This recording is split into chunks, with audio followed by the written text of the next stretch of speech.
This is Grow Purpose Network, and very pleased, very excited about things that were going on this day. This is Peter Phillips and Rodney Millet. They're good friends, but also community leaders, and they've had a background in helping in the community over the years. So we've got several projects on the calendar this year, and we're working on again, engaging community, building in collaborations, and bringing people together. We have a good background on ideas we're going to be pulling together this day. So, Peter, first, why don't you just tell a little bit about what you do and some of the ideas that we're working on for this year? Yeah, a lot of my work is really focused around youth development, and I suppose what I develop youth leaders for tomorrow. In that, in a few years' time, there are going to be other people stepping into the roles that we are in now, and therefore the importance of equipping them with the skills that will help them manage their lives more successfully. Yes, and you've been doing that for a while. I know you were working with Charleston Youth Development. We worked together for quite a bit, and then we worked this last year on this Environmental Education Consortium, again, bringing in.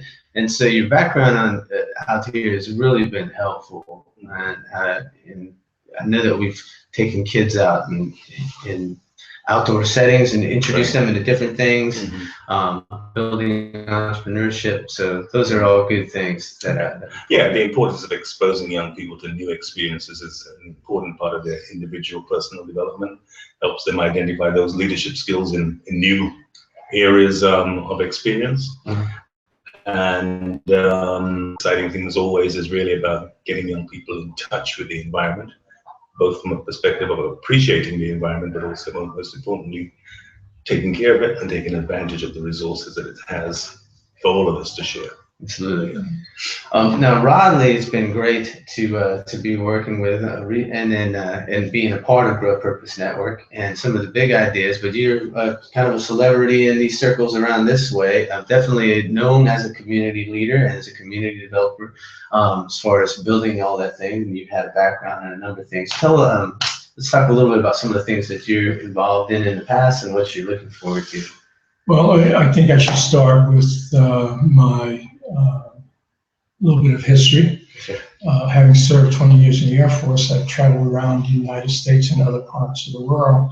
And one of the things that I've learned during that period of time, that there are always things to engage in the communities that you live. And I have been fortunate to be able to get involved in a number of different community projects from Massachusetts to California.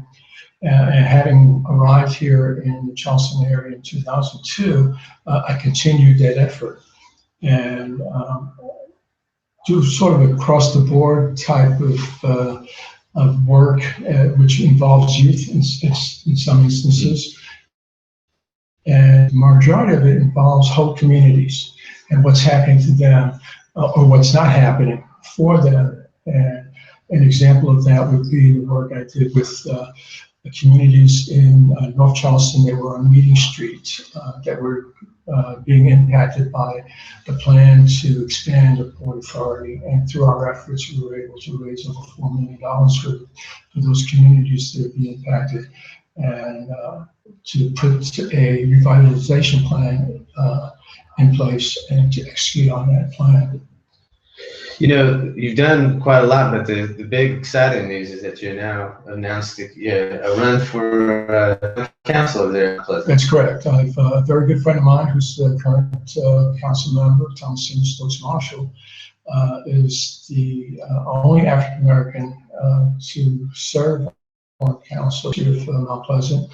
After 16 years on council, she has decided that she wants to pass the banner on, and had approached me and convinced me that I would be a good candidate to run. And so as of last Friday, I announced my interest, and Thomasina is there to support me. And some of our friends have heard about it and are getting calls and emails wanting to know what they can do to support my candidacy. Well, you definitely have our support. And the idea behind all of this, again, is just to bring in communities need a lot of things, a lot of different things. They take a lot of different talent, and there is a lot of talent all around, and a lot of resources, a lot of talent that sometimes is operating in its own somewhere or doing their own project, but to get really enhance what's happening, the needs of the community. And so part of our whole purpose was to bring in these different collaborations and see what we can center on and center on the needs of the community itself. You know, a lot of people want to come in and tell the community what it needs, but the community definitely will come and tell us, and we help those things come on, making those connections. People have the right spirit, and is part of what we're all about. Oh, definitely. I think collaboration is the word I want to use.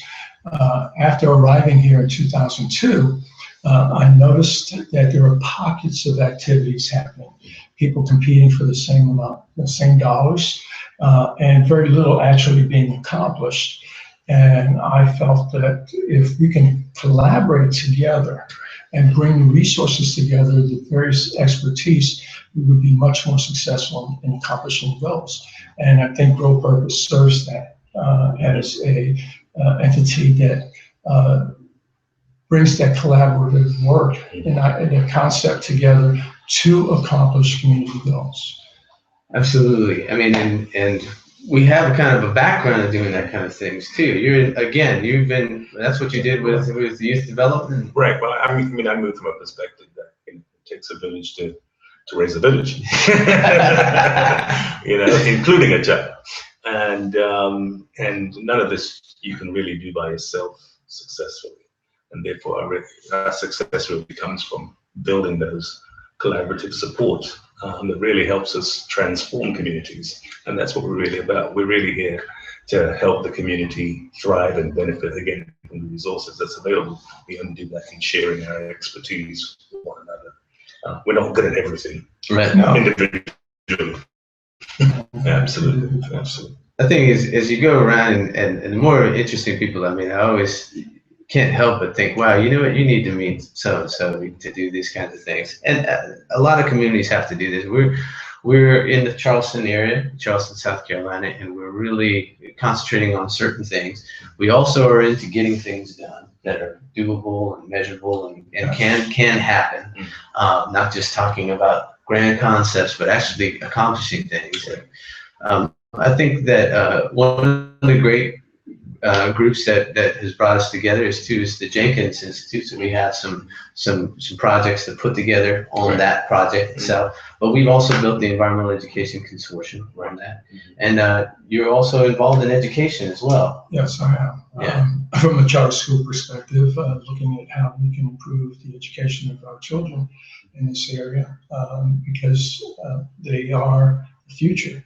But, and I use myself as an example in regards to education, being an immigrant and coming to this country, not speaking the language. My parents always stressed the importance of education. And I've learned over time that it's something no one can take away from indoors. So education is very keen, and I think it's a valuable asset that children should obtain, and it's theirs for life. Again, a lot of my focus, really focuses on helping young people identify what their talents and special skills that they have in order that they can maximize, again, their individual performance level. And if you can help young people do that, you can really help them get connected to their passion, their talents, and really help them, again, see them thrive in terms of what their strengths are. If you can, again, create environments for young people to do that in any setting, what I found is that they will outperform most of us. Yeah. And I think what you do too is exposure. You know, some of the things that you introduce to them are things they may never experience. And once they do, it just opens the world up. Right. In possibilities. Yeah. Gives them new things to reach for. Yes. Which is really important. So that's a great concept. Yeah. There's certainly no shortage of opportunity. There's certainly no shortage of, I can't say, there's a lot of resources around. And getting it to the right places and kind of putting it together, that really takes a team of people. And it really is exciting to look into forward for this year, for the kind of the collaborations that we've put together. There seem to be common themes. Education, music seems to be a common thing that comes up every once in a while. And again, entrepreneurship and social enterprise are a common theme. You know, building things that are sustainable, the environment in general, and that even goes across health. Those types of things. Those seem to be our themes that we're working on. But all of those help build a community. Yes. All right. Well, you will continue to add more to this story as it develops, and but we're really excited about the things that are planned. So, all right.